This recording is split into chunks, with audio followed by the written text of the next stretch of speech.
उत्तर प्रदेश की योगी सरकार ने कांग्रेस महासचिव प्रियंका गांधी का प्रस्ताव मान लिया है।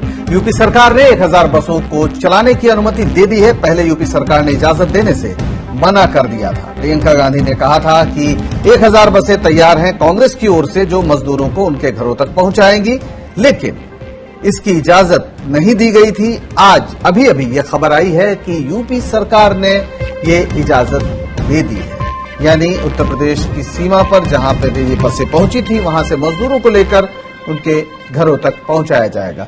कांग्रेस के नेता मीम अफजल जुड़ गए हैं हमारे साथ। मीम साहब, ये जो खबर आई है अभी कि प्रियंका गांधी 2 दिन से जिसकी कोशिश कर रही थी, अभी उत्तर प्रदेश सरकार ने अनुमति दे दी है 1000 बस लेकर कांग्रेस के लोग जाएं मजदूरों को लेकर, क्या कहेंगे इस पर?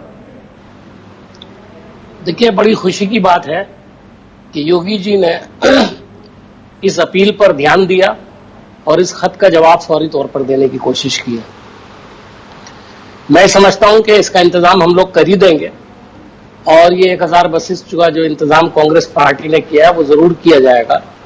लेकिन उसके साथ साथ एक सवाल बड़ा अहम है कि हमको इजाजत दी है, क्या सरकार के बस की बात नहीं कि प्रवासी मजदूर जो इस कदर परेशान है और जगह जगह पर फंसे हुए हैं उनके लिए सरकारी तौर पर बसें जारी की जाए?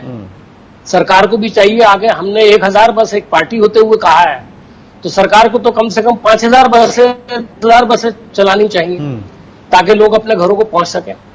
आप देख रहे हैं कि इस वक्त तमाम टीवी चैनल्स के ऊपर मजदूरों की जो दिशा दिखाई जा रही है, कल रिपोर्ट आ रही थी शाम को कि 130 या 38 के करीब जो मजदूर हैं रास्ते में हलाक हो चुके हैं।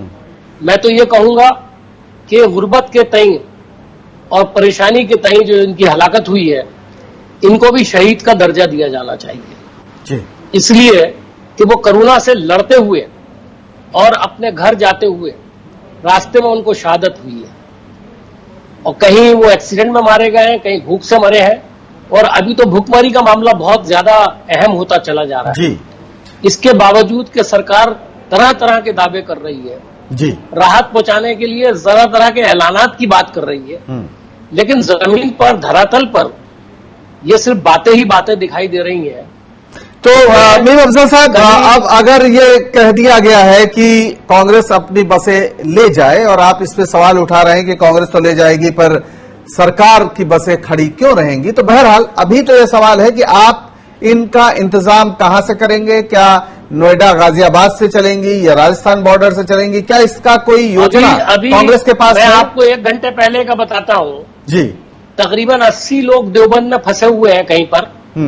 उन्होंने मुझे फोन करके कहा कि हम किशनगंज जाना चाहते हैं, हम वहां से आए हुए हैं और तमाम लोगों को जाना है और हमारे पास कोई इंतजाम है, हमारे पास पैसे भी नहीं है। क्या कांग्रेस पार्टी है कि हमें तो इजाजत चाहिए?